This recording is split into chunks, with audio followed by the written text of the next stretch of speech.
Firoz sir, आपको क्या कुछ अच्छा लगा इस बजट में? मुझे काफी कुछ अच्छा लगा।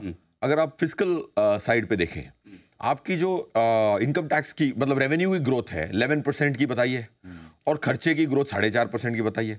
उसमें 1 लाख की रियायत भी दी है। राइट। और ये पहली बार कोविड के बाद ऐसा हो रहा है कि आपकी जो फिस्कल डेफिसिट है, हमेशा लोग जीडीपी से मेजर करते हैं as a percentage of GDP. मुझे वो थोड़ा सा मीनिंगलेस नंबर लगता है, टू बी वेरी ऑनेस्ट।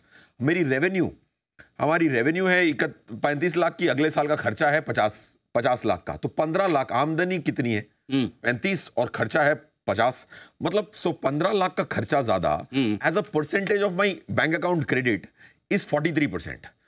आप देखेंगे ये नंबर कोविड में 107% गया था। जो मेरा आमदनी 1 रुपया मतलब आधा 0.5 एंड 1 रुपी खर्चा तक गया था, अब 43% is what you're going to spend extra than the revenues. This is the least it has gotten from FY 2019. Correct. तो ये बहुत अच्छी प्रूडेंस है और लोगों की जेब में पैसा डाला है। सिंप्लीफिकेशन, अगर मैं तीसरी चीज बोलूं, सिंप्लीफिकेशन एंड कंसिस्टेंसी। एक भी कैपिटल गेन ना छूना, ऐसा कोई बजट मैंने नहीं देखा लास्ट 7-8 साल में।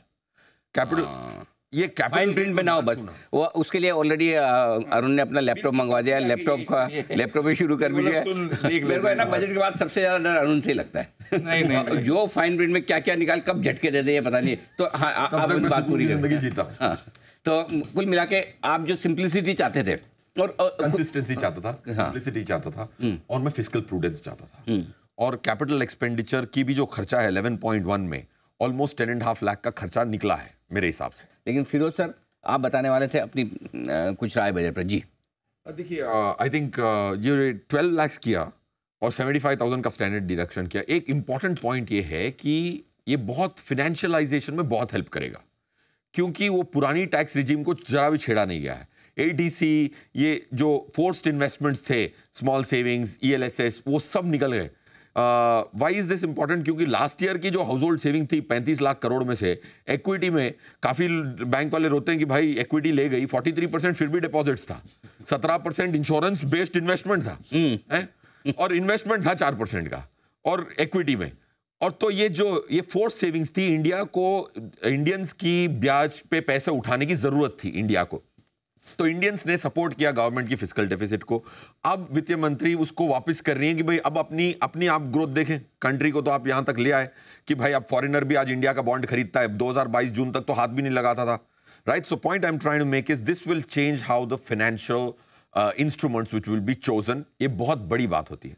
सेकंड, 80,000 रुपीज विच इज 70%, 60% जो टैक्स भरना था वो रियायत मिल जाए, तो अब उसके बाद उम्मीद क्या कर सकता है? अगले बजट में क्या उम्मीद करेगा कि टैक्स नेगेटिव होगा? तो ये जो हर साल की जो लोगों की डिमांड थी, 1 साल में पूरी कर दी।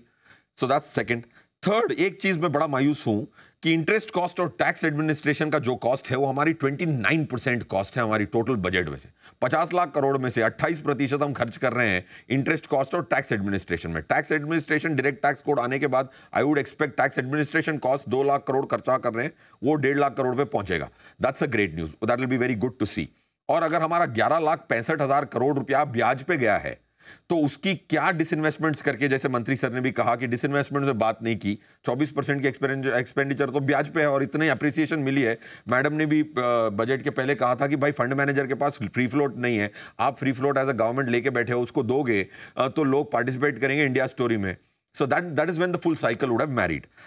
And capital expenditure पे मैं इससे ज्यादा क्या उम्मीद करूं? कोई भी देश देखिए जो पूरे ट्रांसफॉर्मेटरी स्टेज से गया है, उसमें कैपिटल एक्सपेंडिचर हुआ है। मोदी की 1.0 में जो खर्चा हुआ था वो 12 लाख करोड़ था कैपिटल एक्सपेंडिचर पे। आज आप वापस हम 11,20,000 करोड़ 1 साल में खर्च कर रहे हैं, 10,000 खर्च करने के बाद। अब इससे ज्यादा क्या इंपेटस चाहिए इकोनॉमी के मल्टीप्लायर में? मेरे हिसाब से I am very happy. Participation कम होने का फायदा की नुकसान? फंड नहीं है ना, फंड नहीं है। नहीं, फंड के जूनियर लोग हैं, फंड लोग नहीं कर रहे, जूनियर लोग। आप ये देखें अनिल सर, कल जो सिंथेटिक फ्यूचर्स थे वो 85 पे क्लोज हुए प्रीमियम पे। मतलब हमने बहुत बुलिशनेस पे डेरिवेटिव पोजीशंस बिल्ड हुई। करेक्ट। कॉल्स के जो प्रीमियम्स थे, पुट के प्रीमियम जो सिंथेटिक फ्यूचर्स क्रिएट करते, 85 अभी 7 रुपए चल रहा है। तो जो ये 85 रुपीस की जो प्रीमियम थी निफ्टी पे, वो ऑब्जॉर्व हो गई। इसीलिए आई वुड से दैट जो बुलिशनेस से डेरिवेटिव मार्केट पॉइस थी, एंड कैश मार्केट में पार्टिसिपेशन कम है, डेरिवेटिव में ऑलरेडी बुलिश थे। अनिल सर, ये सबसे बड़ा अनाउंसमेंट इस बजट का वो 12 लाख का है। तो एक कंफ्यूजन था जब वो पढ़ रही थी, मैं आपके शो पे ही पहले ये क्लैरिफिकेशन आया, ये चाहता हूं। आप देखेंगे तो अगर 12 लाख तक की एग्जाम्पशन है, ये 4, 8, 12, 16, 20, 24 की जो स्लैब रेट्स हैं वो उसका क्या मायने है? वो कैपिटल गेन उन्होंने कहा था, इलस्ट्रेशन से समझ में आएगी, मेरी टीम ने भेजा है। तो मैं ये कह रहा हूं कि ये जो 4, अगर समझो कि किसी के पास 12 लाख की टोटल इनकम है जी, 8 लाख रुपए की सैलरी और 4 लाख की कैपिटल गेन है, वो 4 लाख जाएगा स्लैब वाइज और ये 8 लाख जो सैलरी थी वो एग्जेम्प्ट होगी क्योंकि वो 12 लाख के नीचे है।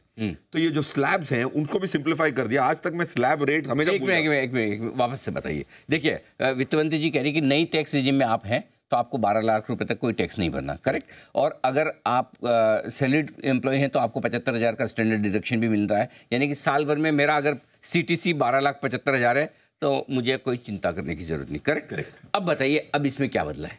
इसमें ये बदला है कि समझो कि एक इंसान की सिर्फ CTC नहीं होती। अरुण आप ध्यान से सुनिएगा। हाँ जी, हाँ। एक इंसान की समझो 12 लाख की CTC है, हाँ, वो तो एग्जेम्प्ट है जी।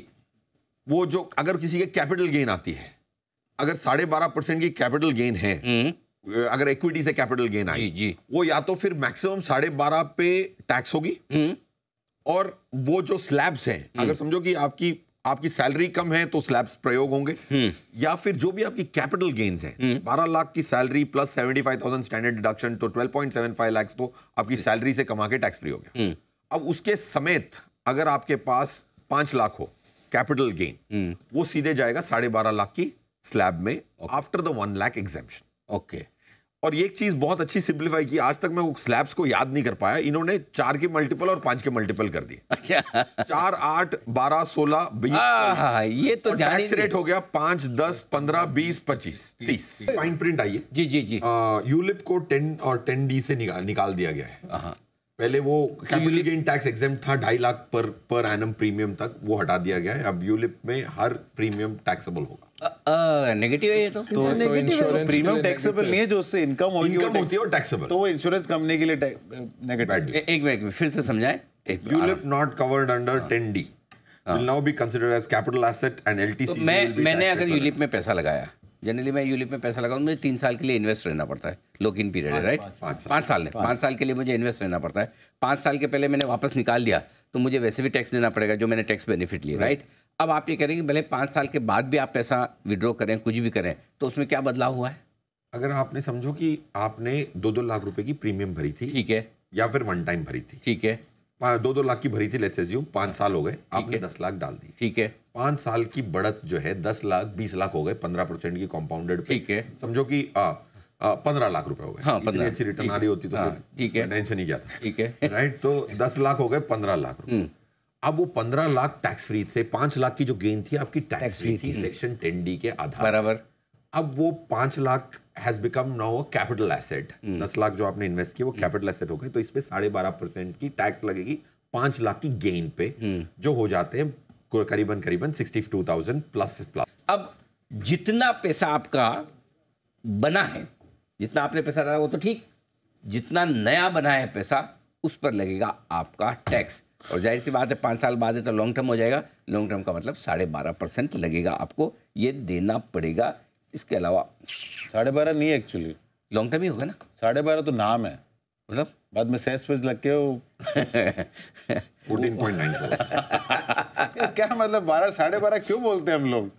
इफेक्टिव तो आपको 15% देना है ना, 12 से 13%। बिल्कुल ठीक है, फिर परफेक्ट, सिंगल साल लगा लेंगे पैसा जी। सर मैं तो कहूँगा कि आज आप अगर आप देख रहे हो 26,200 से गिरा के हम 27 सितंबर से ऑलरेडी 23,400-500 पे हैं, वो भी आज लो वॉल्यूम है, तो एक 13-14% की निफ्टी की रिटर्न उम्मीद करना गलत नहीं होगा, एंड नई पीक को एस्टैब्लिश करना इस कैलेंडर ईयर में is not so unlikely. Second, mid cap small cap हम बोलते हैं, 80 स्टॉक्स के मिड कैप के आ गए हैं आंकड़े इस लास्ट क्वार्टर के, 32.9% की ग्रोथ आई है।